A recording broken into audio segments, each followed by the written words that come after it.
지금 전체적으로 보면 세계 경제는 굉장히 안 좋지 않습니까?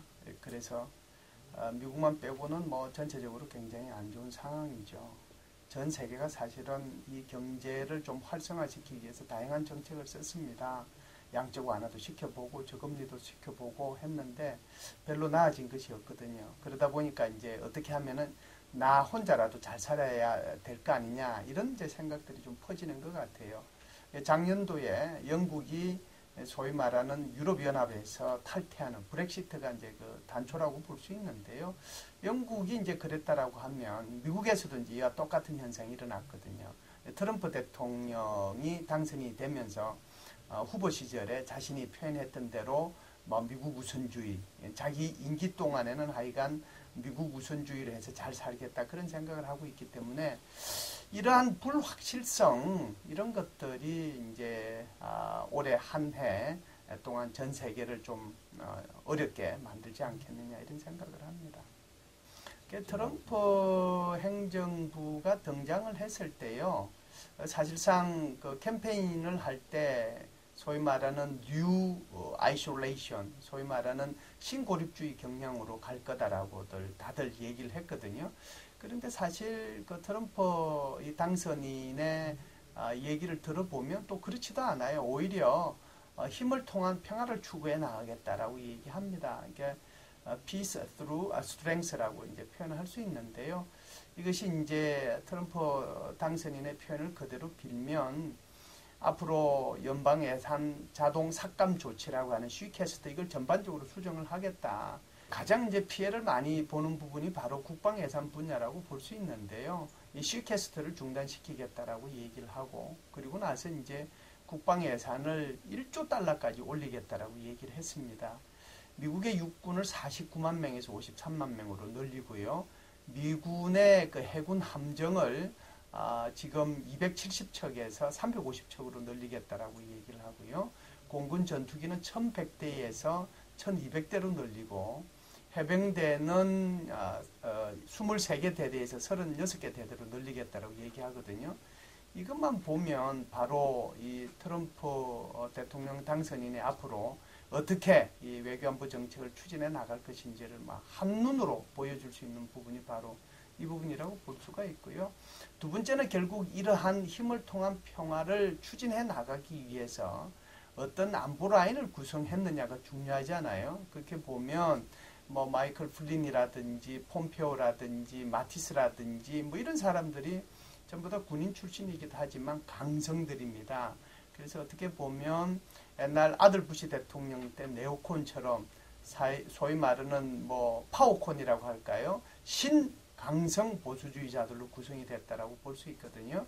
그래서 트럼프 대통령 당선인이 가지고 있는 기본적인 인식과 자기가 직접 선발한 그 외교안보 라인을 볼 때 미국의 대외 정책은 오히려 신고립주의보다는 힘을 통한 평화로 나아갈 가능성이 훨씬 높아졌다고 볼 수 있습니다. 네, 중국을 어떻게 볼 거냐 하는 것은 크게 두 가지 관점에서 그냥 볼 수 있거든요. 그러니까 강대국 간의 관계라고 하는 것이 협력과 갈등이라고 볼 수 있는데요. 제가 볼 때는 이제 이 트럼프 당선인이 중국과의 관계를 조금 그래도 협력 쪽에 방점을 둘 것인지 그렇지 않으면 갈등 쪽에 방점을 둘 것인지가 핵심인데요. 두 가지 이제 안은 다 가능하다라고 봅니다. 소위 말하는 이제 중국이 관심을 가지고 있는 남중국해의 그 핵심 위기라고 할까요? 이 분야에 대한 어느 정도 미국으로부터 양보를 받고 또 중국의 입장에서 보면 미국이 원하는 어떤 경제 문제, 소위 말하는 안보와 경제의 교환을 통해서 어느 면에서 보면 좀 협력이 가능한 그런 상태로서 트럼프 이 대통령 당선인이 중국을 대할 가능성이 있다라고 하는 것이 첫 번째 시나리오고요. 두 번째 시나리오는 아예 중국을 압박하고 제재를 가하고 이런 형태로 중국을 좀 봉쇄해 나가겠다라고 하는 이제 시나리오가 있을 수 있는데요. 중국과의 관계가 이제 아주 안 좋아진다라고 하면 러시아와의 관계는 아주 좋아질 것이라고 보거든요.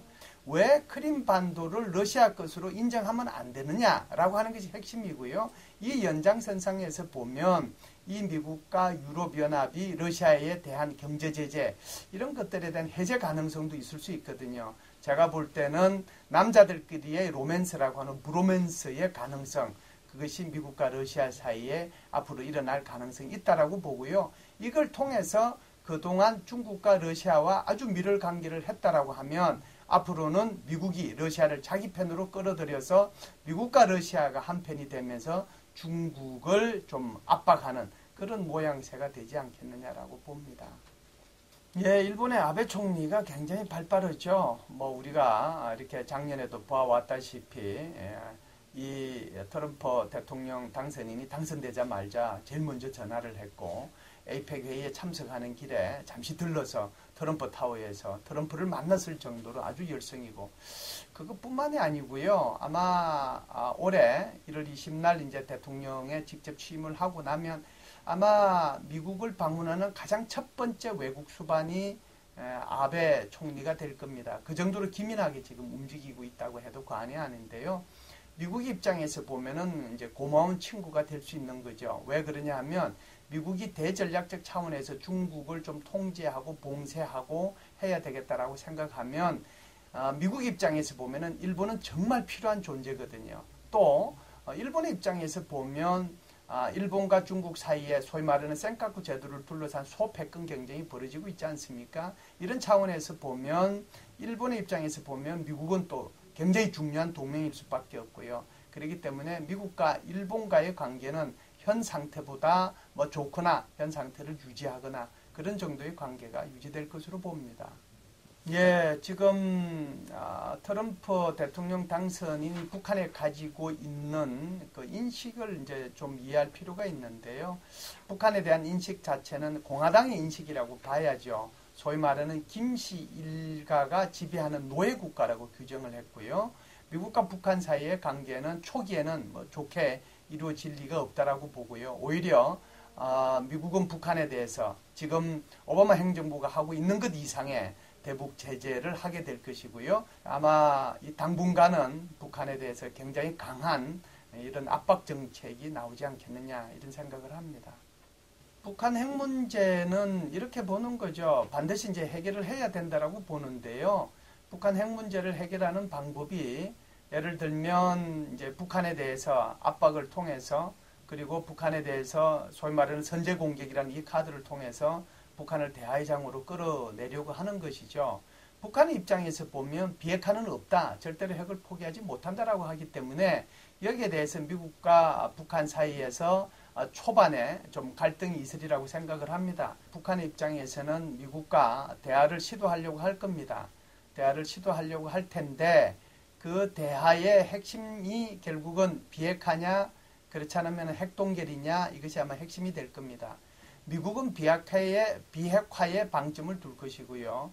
북한은 그나마 핵동결까지는 양보를 하되 대신에 평화협정 체결과 주한미군 철수에 아마 방점을 두게 될 겁니다.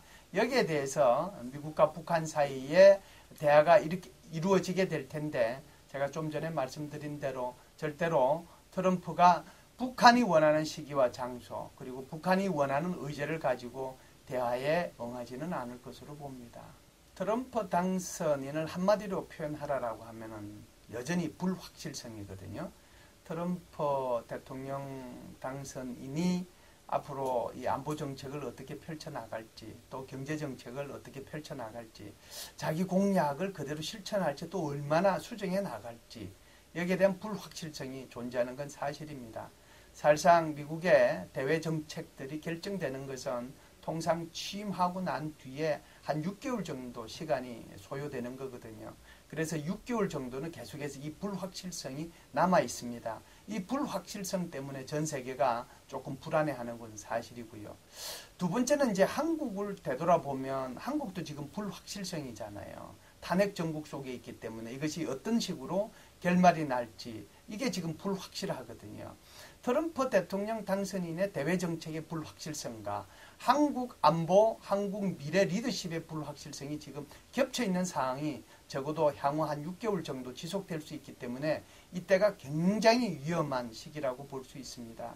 북한의 김정은은 이 불확실성을 자기한테 유리하게 끌고 가려고 하기 때문에 우리는 조금 더 이 미국의 불확실성을 조금이라도 더 빨리 파악을 해서 확실성 쪽으로 가닥을 잡아가는 방향으로 외교적 노력을 해야 될 거고요. 북한에 대해서는 미국과 찰떡 같은 그런 궁합과 외교적 공조를 통해서 이 어려움을 극복해 나가야 되리라고 생각합니다.